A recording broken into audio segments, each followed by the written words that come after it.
Anyway, I'm delighted now that I think we have got Nathan McGovern on the line on Zoom.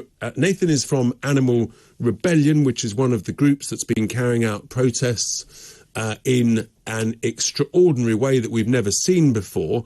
Nathan, a very good morning to you, and thanks for joining me on Ties Talk. So you are one of those who've been organising people going into supermarkets, into upmarket stores, and taking bottles of milk off the shelves and pouring them either onto the floor or onto other food. Is that right? Oh, yeah, firstly, pleasure to be joining you today, Richard. Hope you're having a lovely Sunday and looking forward to your roast later. So, yeah, what's happened, is acts of civil resistance, whether it's Just Stop Oil or Animal Rebellion, taking action on the climate and ecological emergencies that we're in. I know you might not agree with me on that. I'm fully aware of your opinions, but, I sided with the IPCC, with Oxford, with Harvard, and with 80% of the British public who is really concerned about climate change. Look, in a sense, climate change is a really important issue. And I'm absolutely clear the climate has changed for millions of years. But what I really want to do is leave aside the debate. It's actually what you're doing, because in a sense, you are causing criminal damage. What I want to know is, are your colleagues who are doing this, are they paying for these bottles of milk that they are then pouring all over the floor, or are they stealing them? No, they're not paying. So they're stealing them, Richard. They're not paying for the milk. I'd just like to add that, you talk about waste, but I'd like to strongly talk to you about the fact that what is milk for, if not a life-giving fluid for a baby cow? The moment it doesn't go to a calf, it is wasted.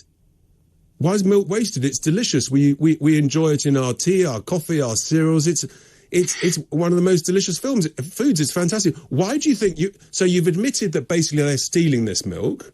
You've admitted they're now committing criminal damage. So are they being arrested and hopefully sent to jail for a long time? Well, arrests have been made. These actions are undertaken in that knowledge. No one is shying away from the fact that this is civil resistance. But if you look at history, if you look, your caller just, mentioned the suffragettes and mentioned a very good point that they were arguing, they were protesting, resisting for legislation change. And that's, what we're doing as well. We have simple demands for the government to back British farmers, which is something that I'm sure you can agree on, Richard. Hang on. That we should be backing British farmers. There's no comparison. You're comparing apples and pears. That was about the women's right to vote. You're basically saying to me, you want me to stop drinking and enjoying milk. And can I just ask, let's just look at the science here about livestock. So why is it that you think that livestock are a problem for climate change, Nathan? Well, let's say livestock, as you call it, aren't a problem at all. All animals are beautiful and value and deserve life. The problem is the ruthless overbreeding and overconsumption of animals, exploiting these innocent lives. Looking, from, UN statistics, this industry makes up, there's a conservative estimate of a quarter of all anthropogenic emissions. But not only that, you look at land use. Okay, that's right. So let's stop you there, Nathan. So let's look at the emissions. What emissions come out of a cow? I can see where you're going with this. What emissions come out of a cow, Nathan? You talked about climate change. Answer the question. Methane, of course. Thank you. And what creates that methane when the cow eats the grass? What's in the grass, Nathan? Is it CO2 perchance? Yeah, it's right. The carbon in. And how long, Nathan, does methane last in the environment? What I can tell you is that methane is a greenhouse gas. Yes, and how long does it last? 25 to 30 times more damaging than CO2. Nathan, and we're not only talking answer the question, Nathan. We're talking about land use. Emissions from cattle. Answer me the question. You've agreed that methane is what comes out of the front and the back end of cows, right? That creates a greenhouse gas. How long does methane last in the atmosphere, Nathan? A long time, Richard. I would appreciate it. Do you not know the answer, Nathan? Do you not know the answer to that simple question?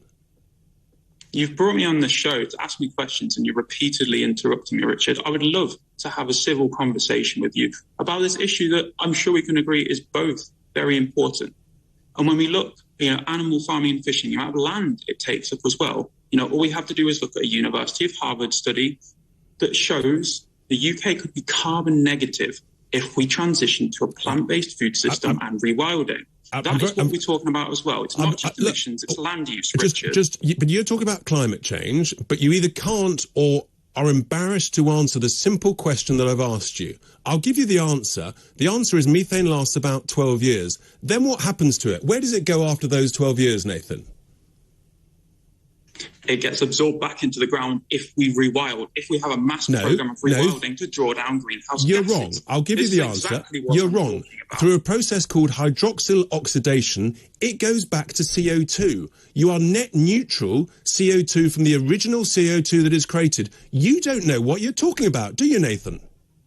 Richard, you're deliberately missing the point I'm making. How am I missing the point? You're net neutral CO2. Oh, Richard. Nathan, if you're going to campaign on climate change, you need to know the facts. I absolutely do know the facts. The IPCC, Harvard, Oxford, the UN is telling us the facts. So, let's talk about the IPCC. If we get to net zero tomorrow, Nathan, how long does it take before there's any difference, according to the IPCC, according to them, how long does it take before it makes any difference to sea level rise? You're the only one that's mentioned net zero here, Richard. I'm talking about the University of Harvard, about Oxford. These are studies. The Oxford study, the most comprehensive study on food production in academic history, telling us... Yes, what's it telling us? Transitioning to a plant-based food system is not only a key solution to the climate crisis, it's a key solution to a nature crisis. It stops eutrophication, surface runoff, deforestation. There are so many things that can be solved, not least of all the plight that British farmers are facing right now, which is another very important thing I'd love to talk to you about. As a politician, I'm sure you care about rural communities. You're trying to destroy British farmers by ensuring that they can't have livestock and they can't produce milk. But you've talked about climate change. You keep banging on about it, but you haven't answered the simple question about the IPCC report. I'll give you the answer, Nathan, because you don't seem to know yet again the science. Page 41, Clause D, 1.6. It's between 200 and 1,000 years if we go to net zero tomorrow before it makes any difference. Yeah, you're the only one that's brought up net zero and sea level changes. You've brought up a tiny thing there, Richard. I'd love to go back to your point about British farmers, because I think this is a very, very important conversation to have about backing British farmers. You've talked about destroying the lives of British farmers. That is what the government is doing right now by cutting subsidies, the ELM subsidy, which, is giving them money for managing beautiful countryside, right? That's money out of their pockets. And, we talk about a cost of living crisis. Farmers, Richard, please let me finish what I'm trying to say. You've brought me on for a civil discussion, which I am trying to have with you. Farmers have been in a cost of living crisis for longer than the rest of us. The NFU has released statistics saying that 25% of dairy farmers are looking to leave the industry by 2024 due to rising prices, amongst other things. A simple solution to this would be to help farmers transition to plant-based production, which we know is more efficient, is better for the environment, is more profitable. Look at Welsh sheep farmers. Their average profit before subsidy is net zero. They're not making profit before subsidy. But there's an issue and the here. answer to that is to support farmers. It's not to trap them so let's look at outdated Nathan, system. Let's look at the evidence. You want plant-based food. You don't want people to have freedom of choice to make their own decisions, right? You want people to use your plant burgers and everything. Let's just look at the evidence. The evidence is quite interesting, actually, because it turns out that big companies that specialize in selling plant-based burgers to shops like McDonald's, it turns out that so unpopular is this with the customers that McDonald's have stopped offering the plant burger, and therefore the companies like Beyond Meat, their sales have collapsed, their profits have collapsed, their share price has collapsed. No one wants this stuff. That's the truth, isn't it?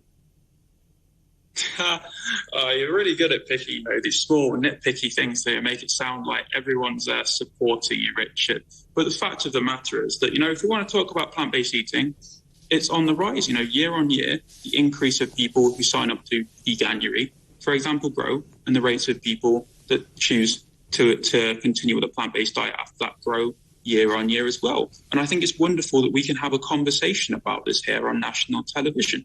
I think it's great that we're able to be honest about it. And, you've picked one example there. But, if you talk about, great British produce, your carrots, your apples, your pears, that we should be growing in this country, but for some reason are deciding to import from other countries, taking money out of the pockets of British farmers. Well, we are indeed growing those great fruits. A great farming friend of mine has just invested huge sums of money and is now growing strawberries. We're doing all of that. What right, though, Nathan, do you think you have, as a young man, to force me and others who enjoy milk, who enjoy meat, to force us to change our diet? What right do you have? Well, Richard, wonderful you bring up milk and meat there. Have you ever heard of something called precision fermentation? I mean, your producer can probably whack it up on the screen for you now if you don't. And keep going, please. What relevance is that to the question that I've asked you? It's an emerging technology that can produce the exact same product as dairy milk without the exploitation of the animal and without the exploitation of the environment. This is something that's going to be hitting the market very, very soon, offering the same product without exploitation at a much lower price. Nathan, I'm really glad you brought that up because I'm so glad you brought that up because it turns out that there's a Swedish maker of milk substitutes that you've just referenced called Oatly. It turns out clearly the customer doesn't like their product because its shares have declined 73% since January and almost 90% since it floated on the stock market last May. People don't want this stuff. You don't know what you're talking about. You haven't answered my question. What right do you have to tell me what to eat and drink?